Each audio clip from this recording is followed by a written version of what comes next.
Today I'm speaking with Casey Wolhar. Casey is a graduating senior. She's a double major in both studio art and communications.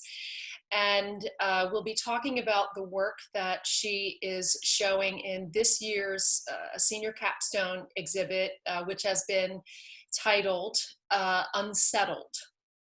So hello, Casey. Nice to see you. Hi. um, I'd love to just jump right in by asking you to give us some information and tell us a little bit about the work that you're showing in the exhibition. Yeah, so my work is called Unmovable Forces, and in this work, it's a video performance work where I apply an elastic band to various structures that can't be physically moved by that band, and I try to pull on them as a stand-in for emotional labor. So I take that physical force of trying to pull something that's unmovable and to equate it to trying to change the unchangeable. Can you show us some images or video of the work, whichever you prefer? Yeah, I have some uploaded here. Okay, great. So in this, you can see I have a four square of different forces, I call them, but basically those stand in for the physical structures. So I had like structures in my house and outside of my house for interior and exterior spaces. And I take that band and I try to pull them or move them, knowing that the action is futile and will not yield in any results. So in this video, I have some portions of the video are set up in this four square, and then we move into portions of it that highlight each of the different forces. And another thing I played with in this work is working with and against myself. So I overlaid two images of myself. We're working on two different doors, but somehow we're meeting in the middle. And I'm questioning whether or not I'm aiding myself or hurting myself, and would it be better to work together, or is this working together? I, I then, in this one, I more directly work against myself. So I have two mirrored images pulling against the pole at the same time, and there isn't any results because they're playing the same video at the same time, so it's this mirror image, and we're both doing the same exact thing, and we're both not going to get any results because, you're working against yourself. And then I put on a tree, and I did a reverse image here, overlaid, and I thought this was just a really beautiful shot that was able to highlight maybe working on forces that are outside of your own interior realm and may stand in for things of nature that you can't change.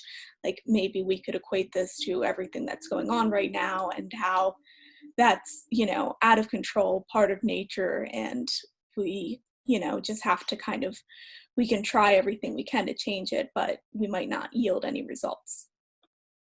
And then here's another interior space that I liked this because the pole was structural in the foundation of the house and trying to keep everything, steady and trying to pull at it, like what would happen if you broke a pole in your basement. And I liked that you could see like little parts of my life and my family's life in the background and how we all compartmentalize and put our lives into these little boxes and how life is messy and there are certainly going to be things you want to change but aren't able to. And then the end of the video, I actually released the rubber band in the 4 different locations. So this is right before I'm about to release it. And then this is another shot that you can see the rubber band flying off there. So that's the work. And I think that at the end, by having me release the force, it was a way of, accepting that there are certain things you can't change. And then that brought me to think that maybe I was the one that changed in the end. Nice.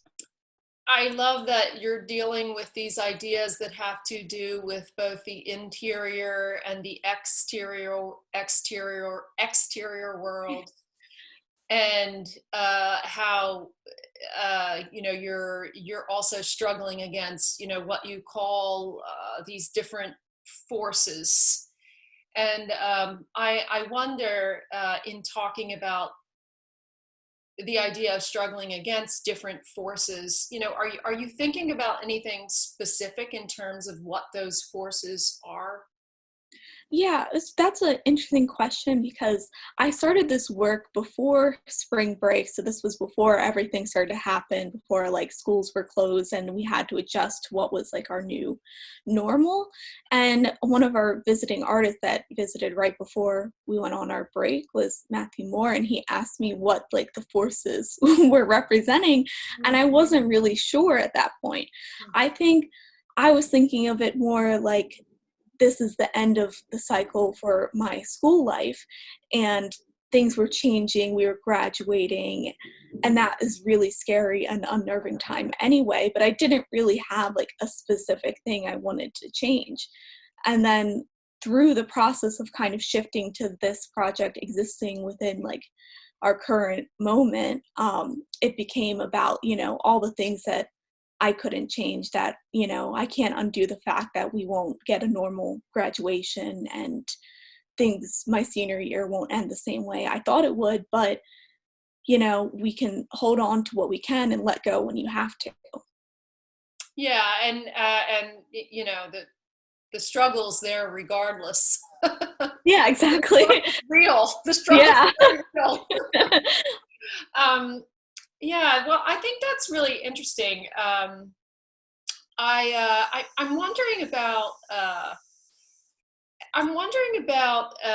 the use of uh, your body in the work, but also I'd love for you to talk more about the idea.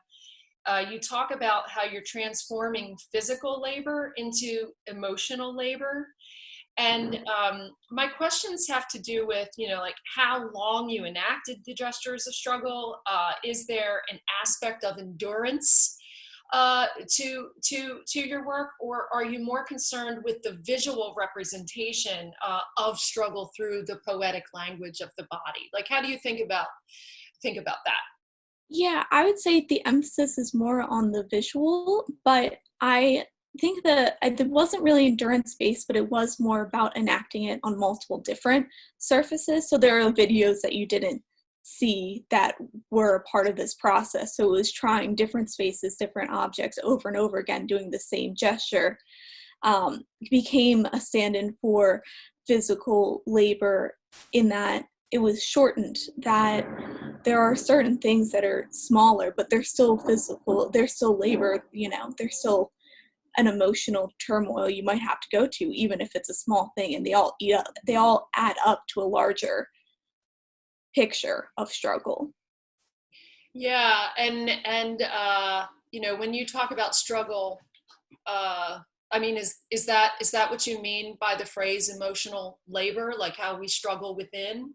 Yeah, I think so. The struggle within dealing with circumstances that you're in, and whether that's like mentally dealing with circumstances that you're in, or that you have to like go out and physically do something about a circumstance that you're in.